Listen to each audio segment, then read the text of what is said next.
Assalamualaikum warahmatullahi wabarakatuh. Welcome to my YouTube channel. Baik, pada sesi kali ini masih terkait dengan aplikasi EndNote. Kita akan melanjutkan sesi sebelumnya, bagaimana cara kita menggunakan aplikasi EndNote ya. Jadi pada sesi sebelumnya kita sudah mencoba membuat daftar pustaka secara manual ya. Jadi kita bisa kalau misalnya kita punya jurnal atau buku secara offline, kita bisa memasukkan sendiri ya daftar pustaka atau referensi yang ingin kita masukkan ke dalam sebuah penulisan. Oke, untuk pertama saya akan buka dulu EndNote library yang telah kita buat sebelumnya. Nah, ini dia.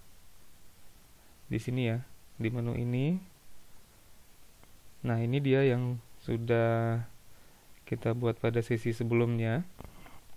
Nah, pada sesi kali ini saya ingin menyampaikan bahwa bagaimana cara membuat sebuah daftar pustaka melalui online search ya. Nah, melalui online search ada beberapa database yang bisa kita akses ya. Nah ini semuanya mempunyai jurnal-jurnal atau artikel yang kita butuhkan untuk sebagai referensi kita dalam menulis ya. Nah, syaratnya online search ini harus terkoneksi dengan jaringan internet ya. Nah, sekarang kita akan saya ingin contohkan ya beberapa bagaimana caranya kita melakukan online search ya. Misalnya kita ingin klik salah satu database saja. Nah, ini masih ya menghubungkan ke host. Nah, ini sekiranya ini sudah terhubung. Nah, di sini ada beberapa tampilan ya, atau beberapa kotak yang bisa dibuat. Nah, ini ada author, kemudian tahun dan judul ya. Nah, beberapa pilihan yang bisa kita atur ya di sini. Nah, misalnya saya ingin tahu tentang sebuah topik ya. Nah, misalnya apa? Diabetes.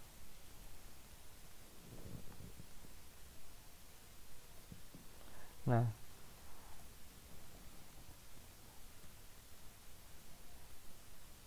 diabetes mellitus pada anak misalnya. Nah, kalau sudah kita buat di sini, nah ini anggap ini di judul ya.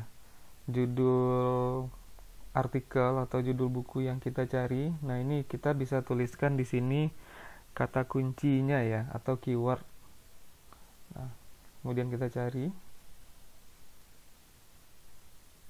Nah, ditemukan 2459 record ya dari database ini.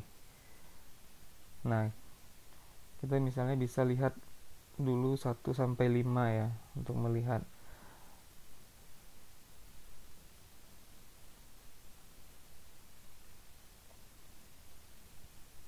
Nah, seperti ini dia. Dia akan langsung muncul di atas.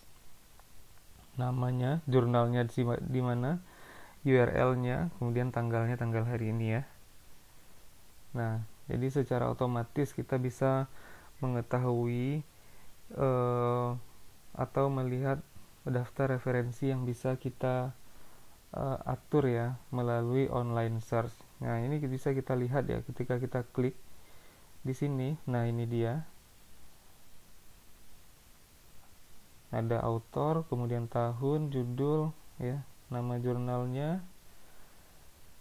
Nah, ada nomor ISSN, ada nomor DOI. Nah, ini ada abstraknya juga. Ya, ada URL dari website atau link ya. Link yang bisa kalau kita klik akan muncul artikelnya di link ini. Kemudian ada alamat dari penulis ya. Nah, ini informasi-informasi yang bisa diperoleh secara otomatis ya dengan kita melakukan online search ya. Nah, ini bisa kita telusuri apakah dengan judul ini apakah sesuai nggak dengan yang kita butuhkan ya. Nah ini membantu kita dalam mencari referensi juga sebenarnya ya dalam membuat sebuah karya tulis ya. Nah, ini ada beberapa.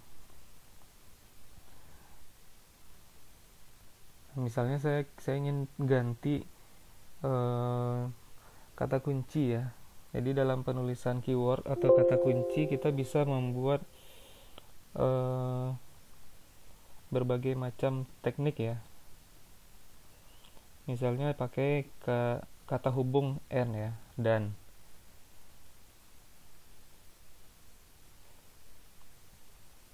Nah, ini saya ingin lihat apakah artikel terkait dengan hipertensi dan remaja itu tersedia atau tidak di database PubMed ini. Coba kita lihat ya. Ada 161 record ya. Biar tidak terlalu banyak, saya ingin bisa saja kita tampilkan semua ya. Nah, cuman yang ini kita bisa atur saja, misalnya 5 ya.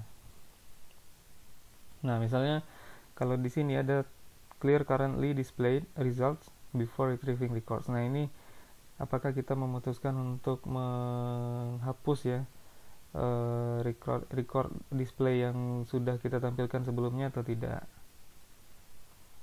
Nah, kita oke kan, tunggu dia muncul dulu ya. Nah, ini dia. Jadi, nah ini prevalensi hipertensi antara remaja atau sekolah ya di India. Nah, ini kan sesuai dengan apa yang kita butuhkan ya. Jadi hipertensi pada remaja. Begitu juga dengan yang berikutnya, bariatric surgery as a treatment for idiopathic intracranial hypertension in male adolescents. Nah, ini pengobatan atau terapi atau pengobatan pada pasien hipertensi ya, remaja laki-laki. Nah, ini relevan dengan apa yang kita butuhkan ya. Nah, kita lihat rinciannya di bawah. Nah, ada volume, jurnalnya jurnal yang mana, kemudian nah tanggal publikasinya kapan, nomor ISSN, nomor DOI. Nah, kemudian ada abstraknya lengkap ya di sini. Nah, ada URL juga. Kemudian alamat dari penulis ya. Nah, ini tampilan ketika misalnya kita membuat sebuah online searching ya pada aplikasi EndNote. Jadi syaratnya itu tentu harus terhubung dengan internet dan kita harus menuliskan kata kunci ya. Boleh kata kuncinya satu saja, dan ini sebenarnya kata hubung ini and atau misalnya or misalnya. Nah, ini membuat pencarian kita itu lebih spesifik ya, artinya biar lebih relevan dengan yang kita tampilkan.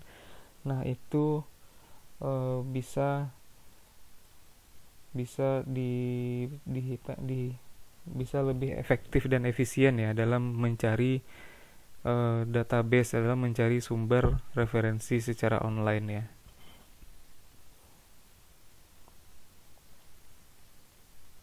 Ada satu yang ditemukan hipertensi atau stroke pada remaja. Nah, coba kita lihat ya.